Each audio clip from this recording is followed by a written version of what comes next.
Stock magic Telugu శ్రోతలకు స్వాగతం. ఈరోజు నిఫ్టీ 129 పాయింట్లు పెరిగి 22,040లో క్లోజ్ అయితే, బ్యాంక్ నిఫ్టీ 165 పాయింట్లు పెరిగి 46,385లో క్లోజ్ అయింది. ఇక నిఫ్టీ 50లో 38 స్టాక్స్ లాభాల్లో క్లోజ్ అయితే 11 స్టాక్స్ నష్టాల్లో క్లోజ్ అయింది. ఒక్క స్టాక్ మాత్రం ఎటువంటి చేంజెస్ లేకుండా క్లోజ్ అయింది. ఇక నిఫ్టీ 50లో టాప్ గెయినర్స్ గా Wipro, SBI life, Mahindra and Mahindra, Adani ports, Bajaj auto ఉండగా, టాప్ లూజర్స్ గా power grid, Britannia, state bank of India, Reliance, NTPC ఉన్నాయి.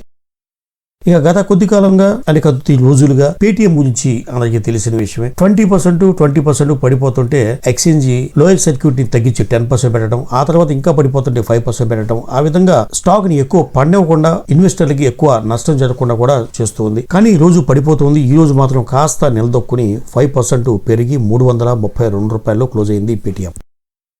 బీపీసీఎల్ ఆటోమొబైల్ ప్రస్తుతానికి పెట్రోలు, డీజిల్ తర్వాత ఆల్టర్నేటివ్ గా ప్రభుత్వం ఎంచుకున్న విధానం ఎలక్ట్రికల్ వెహికల్స్. ఒక పక్కన ఎలక్ట్రికల్ వెహికల్స్ రకరకాల వినూత్న పంథాలో అన్ని కంపెనీలు కూడా commercial vehicles, passenger vehicles, even 2 wheelers కూడా మనకి విడుదల చేసి ముందుకు దూసుకుపోతుంటే ఆ రంగం సైమల్టేనియస్ గా హైడ్రోజన్ కూడా డెవలప్ చేయాలని చెప్పి ప్లాన్ చేస్తుంది ప్రభుత్వం. దానికి తగ్గట్టుగా భారీ అంచనాలు, భారీ ప్రాజెక్ట్స్, ఈవెన్ అదానీ కూడా ఈ హైడ్రోజన్ డెవలప్మెంట్ ఇండియాలో హైడ్రోజన్ సంబంధించి కీ రోల్ పోషించబోతుంది భవిష్యత్తులో. అయితే ఈ హైడ్రోజన్ ఈ ఆటోమొబైల్ ఇండస్ట్రీకి సేల్ చేయాలన్నా, దాన్ని ఆపరేట్ చేయాలన్నా ఆ యొక్క ఆయిల్ మార్కెటింగ్ కంపెనీస్ కి ఎక్స్పీరియన్స్ కావాలి కాబట్టి ఒక పైలట్ ప్రాజెక్ట్ లాగా బీపీసీఎల్ ప్రారంభించింది. అది కూడా కొచ్చిన్ ఇంటర్నేషనల్ ఎయిర్పోర్ట్ తో ఒక భాగస్వామ్య ఒప్పందం కుదుర్చుకుని ఎయిర్పోర్ట్ లోనే ఈ ప్లాంట్ పెట్టడం జరిగింది. దీంతో ఈ రోజు స్టాక్ 5% పెరిగి 653 రూపాయల దగ్గర ట్రేడ్ అవుతుంది BPCL.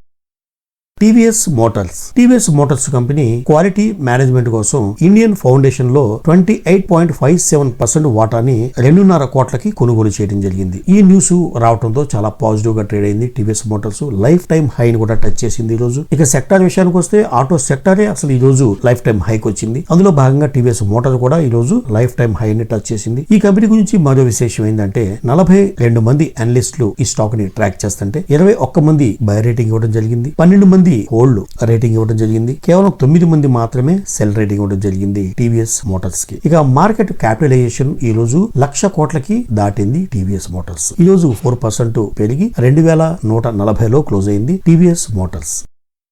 Dilip buildcon construction company దాని joint venture Kumar Mishra construction తో మచ్లేవా irrigation project, dam and pressurised pipe irrigation network అంటే టర్న్ కీ బేసిస్ కింద తీసుకున్న ఈ వర్క్ ఈ జాయింట్ వెంచర్ తీసుకోవడం జరిగింది. దీని యొక్క విలువ 413 కోట్లుగా కంపెనీ అప్డేట్ చేస్తుంది. ఈ ఆర్డర్ అనేది వాటర్ రిసోర్సెస్ డిపార్ట్మెంట్ నుంచి వచ్చిందని దిలీప్ బిల్డ్కాన్ అప్డేట్ చేస్తుంది. ఈ రోజు స్టాక్ 8% పెరిగింది. అంతేకాకుండా 2 ఇయర్స్ హైని టచ్ చేసింది దిలీప్ బిల్డ్కాన్. ఈ రోజు 7%, 8% స్టాక్ పెరిగి 453 రూపాయల దగ్గర ట్రేడ్ అవుతుంది దిలీప్ బిల్డ్కాన్.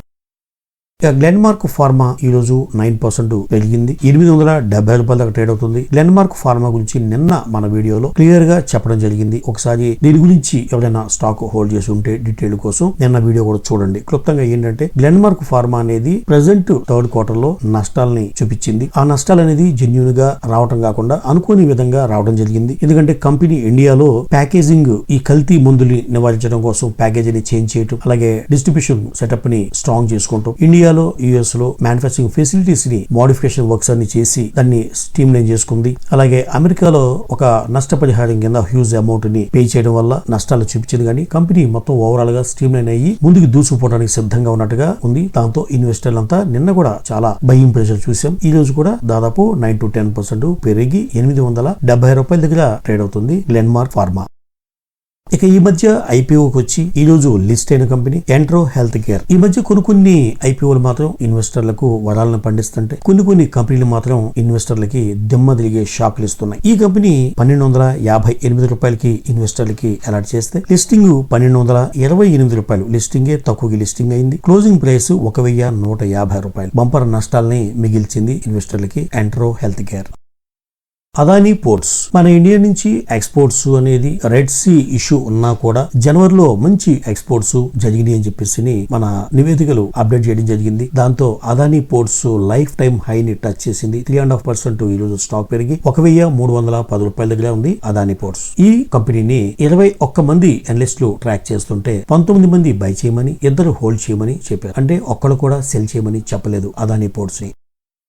GMR airport. ఈ జిఎంఆర్ ఎయిర్పోర్ట్ జనవరిలో జరిగిన బిజినెస్ ని అప్డేట్ చేయడం జరిగింది. ఇన్వెస్టర్లకి గడిచిన కాలానికి మేము ఎలా పెర్ఫార్మ్ చేశాము, రాబోయే క్వార్టర్ ఎలా ఉండబోతుంది అని తెలియజేయడం కోసం జనవరిలో వాళ్ళ బిజినెస్ ని అప్డేట్ చేయడం జరిగింది. ఎయిర్పోర్ట్ లో ఎయిర్ క్రాఫ్ట్ మూవ్మెంట్ అయితే ఇయర్ ఆన్ ఇయర్ జనవరిలో 5% పెరిగినట్టుగా చెప్తుంది. ఇక ప్యాసింజర్ ట్రాఫిక్ అనేది 13% ఇయర్ ఆన్ ఇయర్ జనవరిలో పెరిగినట్టుగా చెప్తుంది. అంటే కంపెనీకి లాభాలు పెరగబోతున్నాయి, మంచి రెవెన్యూ వచ్చింది అన్నట్టుగా ఇండైరెక్ట్ గా హింట్ ఇస్తోంది జిఎంఆర్ ఎయిర్పోర్ట్. ఈ రోజు 89 రూపాయల దగ్గర ట్రేడ్ అవుతుంది జిఎంఆర్ ఎయిర్పోర్ట్. బజాజ్ ఆటో. ఈ బజాజ్ ఆటో కంపెనీ 1.41% స్టేక్ ని 4,000 కోట్లకి బైబ్యాక్ ద్వారా కొనుగోలు చేయాలి అనే ప్రతిపాదనకి ఇన్వెస్టర్లు పోస్టల్ బ్యాలెట్ ద్వారా అంగీకారం తెలియజేశారు. దీంతో స్టాక్ ఈ రోజు 4% దాకా పెరిగి లైఫ్ టైం హైని టచ్ చేసింది బజాజ్ ఆటో. అసలు ఆటో సెక్టరే లైఫ్ టైం హైని 4% పెరిగిన తర్వాత 8,344 రూపాయల దగ్గర ట్రేడ్ అవుతుంది బజాజ్ ఆటో. ఈ రోజు ఆటో సెక్టర్ అనేది లైఫ్ టైం హైని టచ్ చేసింది. అలాగే ఫార్మా సెక్టర్ కూడా లైఫ్ టైం హైని టచ్ చేసింది. Next company Paisalo digital. ఈ కంపెనీ ఇన్వెస్టర్లకి బోనస్ ని ప్రకటించింది. 1:1 అంటే ప్రతి ఈక్విటీ షేర్ హోల్డర్ కి మరో షేర్ ని ఉచితంగా ఇవ్వబోతున్నట్టుగా బోనస్ గా ప్రకటించింది. దీనికి రికార్డు తేదీగా మార్చి 20వ తేదీని నిర్ణయించింది కంపెనీ. రికార్డు తేదీ అంటే ఆ తేదీ నాటికి మీకు డిమాట్ అకౌంట్ లో ఆల్రెడీ షేర్లు ఉంటే, ఎన్ని షేర్లు అయితే ఉంటే అన్ని షేర్లు బోనస్ గా రాబోతున్నాయి. లేదు అంటే మార్చి 20వ తేదీ మార్నింగ్ పర్చేస్ చేసినట్లయితే ఈ బోనస్ షేర్లకి ఎలిజిబిలిటీ రాబోతుంది. ఈ రోజు స్టాక్ 6% పెరిగి 144 రూపాయల దగ్గర ట్రేడ్ అవుతుంది పైసలో డిజిటల్. JSW steel. ఈ company Odisha green steel complex లో 65,000 కోట్లు పెట్టుబడిగా పెట్టబోతున్నట్టుగా తెలియజేసింది. అంటే అక్కడ ఇంటిగ్రేటెడ్ స్టీల్ మ్యానుఫ్యాక్చరింగ్ యూనిట్, జెట్టీలు, ఈ పవర్ ప్లాంట్, సిమెంట్ యూనిట్, దీనికి సంబంధించిన అన్ని కూడా కలిపి ఇన్వెస్ట్మెంట్ కింద 65,000 కోట్లు ఇన్వెస్ట్ చేయబోతున్నట్టుగా కంపెనీ అప్డేట్ చేసింది. అయితే company 13.2 metric tons per annum steel ని మ్యానుఫ్యాక్చరింగ్ చేయాలి అనేటట్టుగా ఒక మ్యానుఫ్యాక్చరింగ్ ఫెసిలిటీని ఏర్పాటు చేయబోతుంది. ఈ రోజు 2% స్టాక్ పెరిగి 820 రూపాయల దగ్గర ట్రేడ్ అవుతుంది JSW స్టీల్. నాట్కో ఫార్మా ఈ రోజు 18% పెరిగింది. ఎందుకంటే కంపెనీ కమింగ్ డేస్ లో వాళ్ళ యొక్క బిజినెస్, వాళ్ళ యొక్క రూట్ మ్యాప్ చాలా క్లియర్ గా పాజిటివ్ గా ఉంది అని కంపెనీ అప్డేట్ చేయడం ఒకటి. ఇక ప్రాఫిట్ ఆఫ్టర్ ట్యాక్స్ 1,200 కోట్లకు చేరుకునే అవకాశం ఉంది అనే విషయాన్ని అప్డేట్ చేసింది. ఇక 1 to 1.5 ఇయర్ లో 3 యూనిక్ ప్రొడక్ట్స్ ని లాంచ్ చేయబోతున్నట్టుగా అప్డేట్ చేసింది. సో ఈ 3 పాజిటివ్ న్యూస్ లతో ఈ రోజు స్టాక్ ఒక ర్యాలీ చేసింది. 18% పెరిగి 1,015 రూపాయల దగ్గర ట్రేడ్ అవుతుంది నాట్కో ఫార్మా. ఇవ్వండి ఈ రోజు వార్తల్లోని ముఖ్యాంశాలు. మరో ఇంట్రెస్టింగ్ వీడియోతో మళ్ళీ కలుద్దాం. అంతవరకు సెలవు.